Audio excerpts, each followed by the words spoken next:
खैरुकुम मन तअल्लमल कुरआन व अल्लमह। तुम में से बेहतरीन शख्स वो है जो कुरान सीखे और सिखाए। अस्सलामु अलैकुम व रहमतुल्लाहि व बरकातुहू।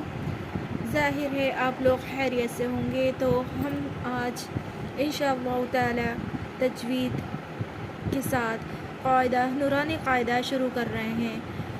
तो आज सबसे पहले हम तख्ती नंबर 1 की शुरुआत करेंगे। उससे पहले हम थोड़ी सारी बातों को समझ लेते हैं। तजवीद तजवीद क्या होती है? तजवीद के माना क्या होते हैं? तजवीद के माना होते हैं उम्दा करना। उम्दा करना मतलब अच्छा करना, अच्छे से पढ़ना। हमें कायदे को, कुरान को किस तरीके से पढ़ना है, समझ कर पढ़ना है, अच्छी तरीके से पढ़ना है। ज़बर, ज़ेर, पेश, हरकत, ये सब कुछ इसमें कायदे में आएगा आगे, जो आप लोग समझेंगे। तो सबसे पहले हमें क्या करना है? अपनी तजवीद, हमें अपना कुरान सही करना है ताकि हम लोगों से ज़ेर ज़बर की कुछ गलती नहीं हो जाए इंशाअल्लाह ताला। आज के हम इस लेसन में सबसे पहले यही सीखेंगे मखारिज। सबसे ज़्यादा ज़रूरी अहम बात जो है वो मखारिज की है कि हम मखारिज कैसे अदा करें, कहाँ से मखारिज अदा होते हैं, कौन सा हर्फ किस जगह से अदा होता है। तो चले आएँ, आज हम शुरू करते हैं। अऊज़ु बिल्लाहि मिनश शैतानिर रजीम, बिस्मिल्लाहिर रहमानिर रहीम। रब्बी यस्सिर वला तुअस्सिर वतम्मिम बिल खैर वबिका नस्तईन या फत्ताह रब्बी ज़िदनी इल्मा। तो सबसे पहले हमारा है अलिफ। कैसे पढ़ेंगे हम? अलिफ, फ़ा की लास्ट में आवाज़ आनी चाहिए। देखिए लिखा हुआ भी है हमज़ा ज़बर आ।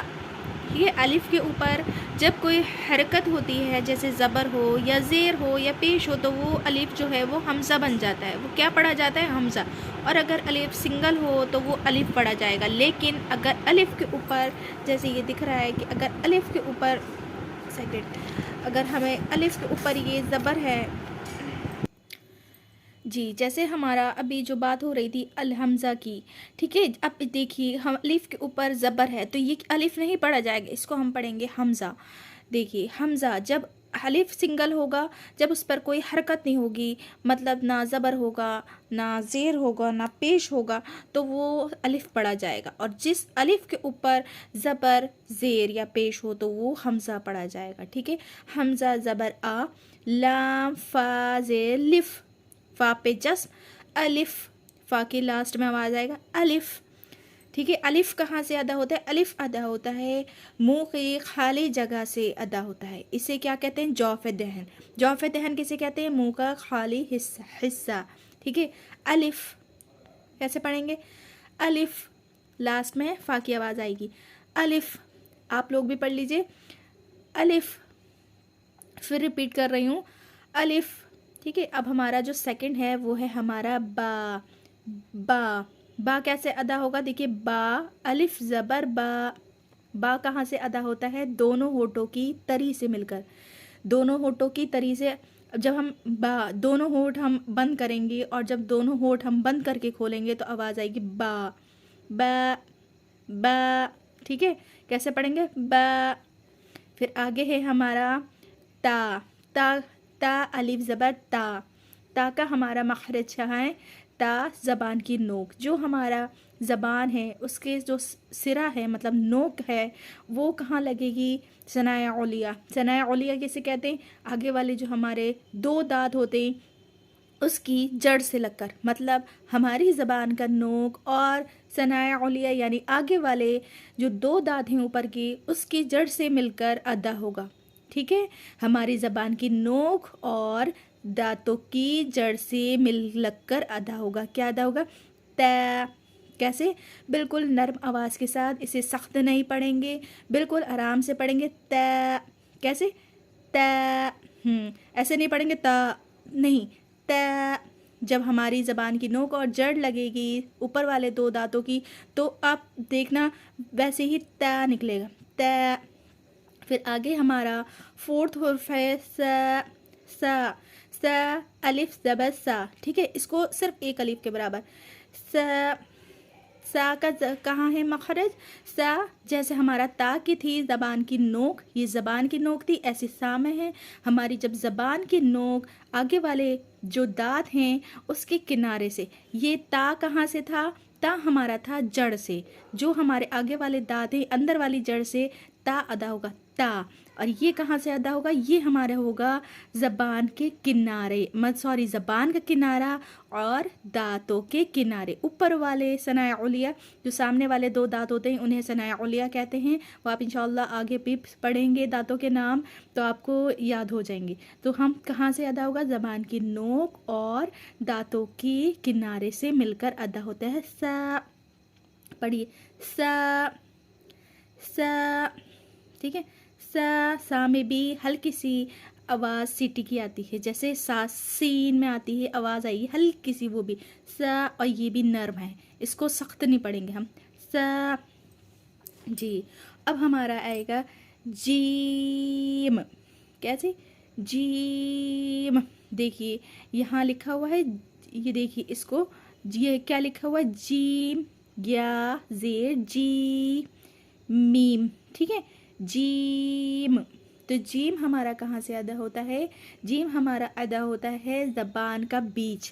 कभी आप पढ़कर देखना जीम, जीम हमारा देखिए ज़बान भी ऊपर लगेगी और तालू के बीच में लगेगी। आप खुद गौर करना, जब आप जीम अदा करेंगी तो आपकी ज़बान कहाँ लग रही है। तो इसका मखारिज, जो असल मखारिज है इसका कहाँ है? ज़बान का बीच और तालू के बीच से लगकर अदा होता है जीम। ओके, हमने क्या पढ़ा? अलिफ, ब, ता, सा, जीम, ठीक है। अब हमारा है हा, ये सबसे मुश्किल हा, इस तरीके से आवाज़ आएगी हा की। इंशाल्लाह कोशिश करने में हा बहुत अच्छी तरीके से निकलता है, थोड़ी सारी कोशिश करनी पड़ती है, लेकिन इंशाअल्लाह ताला आपका मखरज जो है वो अच्छी तरीके से निकलने लगता है। हा कहाँ से निकलता है? हमारा दरमियानी हलक से। हा, ये हैं हरूफ हल्की, हलक वाले हुर्फ जो होते हैं वो हलक से निकलते हैं। हा, देखिए हा अलिफ ज़बर हा, ये हा अदा होगा हमारे दरमियानी हलक से। हा की साउंड कैसे आएगी? जब हम जैसे एक्सहेल और इनहेल करते हैं तो हमें हा में एक्सहेल करना है अपनी, ठीक है। जब हम एक्सहेल करेंगे तो हमें हा हा हा इस तरीके से आवाज़ आएगी, नॉट हा, इस तरीके से आवाज़ नहीं आएगी। ये बड़ी हा है तो हम कैसे आवाज़ निकालेंगे? हा हा, हा जी। और फिर हमारा है खौ, खौ अलिफ ज़बर खौ, ये भी हमारा हरूफ हलक़ी है, मतलब हलक वाले अल्फाज जो हमारे हलक से निकलते हैं। अब हा में हमारी सांस जो है वो एक्सहेल करेंगे, हम बाहर को तरफ को खींचेंगे, बाहर की तरफ छोड़ेंगे, हा हा। अब ये हमारा है खौ, खौ हमारा कहाँ से होता है अदा? खौ होता है हमारा ऊपरी हलक से, मतलब ऊपर वाले हलक से अदा होता है। और जब हम खौ पढ़ते हैं तो हमारे हल्की सी हमारी रगड़ महसूस होएगी, हमें पता चलेगा कि हम खौ खौ कहेंगे तो हमारे हलक में जो है हल्की सी रगड़ महसूस होगी, वहाँ से खौ अदा होगा, है दरमियानी मतलब ऊपरी हलक से, ये दरमियानी हलक से अदा होगा और खा जो है हमारा ऊपरी हलक से अदा होगा, ठीक है। फिर है हमारा दाल, है दाल, दाल के आप साउंड सुनिए, ये भी नर्म है, कोई सख्त नहीं है, ये भी दाल भी नर्म अदा की जाएगी। दाल का मखारिज ज़बान की नोक, जो हमारी अभी हमने ता में पढ़ा, सा में पढ़ा ज़बान की नोक, वैसे ही हम दाल में हमारी ज़बान की नोक और हमारे सनाया उलिया की जड़, मतलब ऊपर वाले जो दो सामने वाले दांत हैं उनको सनाया उलिया कहते हैं, उसकी जड़ से अदा होता है लगकर। तो हमारा दाल और हमारा ता, ता और दाल का बिल्कुल सेम मखरज है। जो हमारा ता का मखरज था जड़ से ज़बान की नोक और दांतों की जड़ आगे वाली से लगकर अदा होगा, वहाँ से ता और वहीं से दाल अदा होगा। ज़बान की नोक और दांतों की आगे वाले दांतों की जड़ से हम मिलाएंगे तो वहाँ से हमारा दाल अदा होगा। आप कोशिश करना जब हमारी आगे वाले ज़बान, सिर्फ हमारी ज़बान की नोक लगे, कहाँ लगे? दांतों वाली जड़ में, मतलब जो हमारे आगे, जो हमारे सामने को बिल्कुल जो दांत दिखते हैं उसकी पीछे वाली जड़ है ना, पीछे वाली जड़ से हम मिलाएंगे दैल, और होठों को जो है वो बिल्कुल खींच लेंगे, जैसे हम हंसते हैं दैल, इस तरीके से दैल, तो हमारा वहाँ से दैल अदा होगा। तो हम एक बार और रिपीट कर लेते हैं अपना सबक। अलिफ, बा, ता, सा, जीम, हा, खा, दाल, ठीक है। और फिर हमारा है ज़ाल। ज़ाल हमारा कहाँ से अदा होगा? जहाँ से हमारा सा अदा हुआ था। सा का भी वो मखरज है जो ज़ाल का है। ज़ाल का हमारा मखरज कहाँ था? ज़बान की नोक और सनाया उलिया के किनारा, यानी जो सा था, मतलब जो ता था, हमारे आगे वाले दांतों के पीछे वाली, मतलब बैक साइड जो हमारे दांतों की उसकी जड़ से मिलकर अदा होगा। और ये सा और ज़ाल जो है हमारा, ये हमारा होगा ज़बान की नोक और आगे वाले दो जो ऊपर वाले दांत हैं उसके किनारे से लगेगा, सिर्फ हल्का सा किनारा लगेगा, और होठ जो है वो हमारे पीछे खो जाएंगे, जैसे ज़ैल। आप लोग भी पढ़िए ज़ैल, ज़ैल। फिर है रॉ। रॉ पे ज़बर, रॉ हमारी जो है वो पुर पड़ी जाती है। आगे रॉ के कायदे आएंगे इंशाअल्लाह ताला, आप लोग उससे बहुत अच्छी तरीके से समझ लेंगे। रॉ पे देखिए, रॉ अलिफ ज़बर रॉ, रॉ पे ज़बर है तो रॉ होगी पुर। रॉ का कायदा क्या है? जो हमारी ज़बान की नोक है और कुछ पीठे, मतलब रुबाई, जब आप सनाया तक के मसूड़ो, ये रॉ, रॉ जो है हमारे आगे वाले जो दांत हैं और उसके बराबर में जो मसूड़े हैं उससे मिलकर अदा होता है रॉ।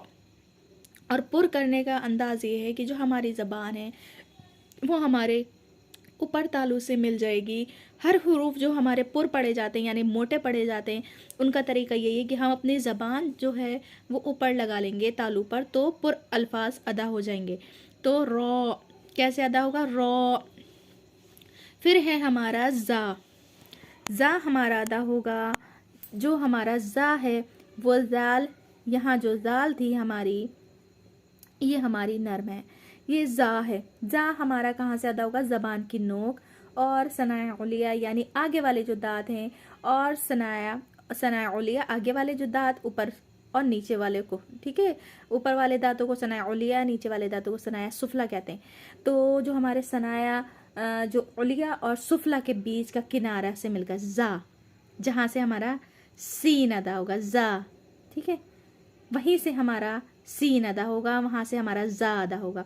ज़ा, जब हम दोनों दांतों को मीचेंगे ज़ा, और दोनों दांतों को मीच कर जो हमारी ज़बान थोड़ी पीछे को रहती, आगे को आएगी ज़ा। ज़बान हमारी ज़बान जो है, हमारी ज़बान दांतों से लगकर हल्की से खुलेगी, ज़ा अदा होगा वहाँ से। ज़ा, ज़ा सख्ती से हम पढ़ेंगे, जो प्रेशर है हमारा ज़ा इस तरीके से निकलना चाहिए, ज़ा, ठीक है। वो हमने पढ़ी है ज़ैल नर्म, और ये हम पढ़ेंगे ज़ा, ज़ा, ठीक है। फिर हमारा आगे है सीन। सीन, ठीक है, सीन या से सी, नून ज़बन ना, ठीक है, नून पे जज्म है यहाँ, सीन।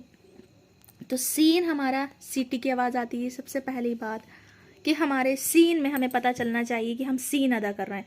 सीन हमारा ज़बान की नोक और सनाया उलिया और सुफला के बीच, यानी उलिया कहते हैं ऊपर वाले दो दांतों को, नाम ऊपर वाले दांतों का, और नीचे वाले दांतों को सनाया कहते हैं, सामने वाले दो चौड़े दांतों को, चार चौड़े दांतों को सनाया कहते हैं, ठीक है।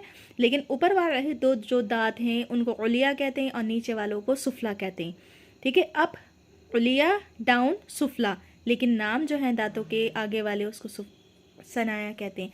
तो हमारे जब ज़बान की नोक और सनाया उलिया और सुफला के बीच के किनारे, बीच का किनारे से मिलकर मतलब अदा होगा, और काई की आवाज़ आएगी सीटी की, सीन, सीन, सीन। आप दोनों दांत मीचिए जैसे जामे करा था, दोनों दांत हम मीचेंगे, बंद करेंगे, यानी आवाज़ इस तरीके से, जैसे सीटी बजती है सीन, और जैसे सीन की सीटी की आवाज़ लगा के होठ जो है अपने दांत जो हैं वो खोल लेंगे, सीन है। तो आज का सबक जो है वो यहीं तक है, फिर एक बार हम लोग दोहरा लेते हैं। तो हम इंशाअल्लाह ताला अब इसके बाद अगले वीडियो में हम आगे वाली तख्ती, आगे वाले हर्फ जो हैं वो पढ़ेंगे इंशाअल्लाह। तो यहाँ पढ़ लेते हैं अलिफ, बा, ता, सा, जीम, हा, हा, दाल, ज़ाल, रा, ज़ा, सीन। सदक़ल्लाहुल अलियुल अज़ीम। अस्सलामुअलैकुम वरहमतुल्लाहि वबरकातुहू। वीडियो पसंद आए तो इसे लाइक और शेयर करना मत भूलना। दुआओं में याद रखना। अल्लाह हाफ़िज़।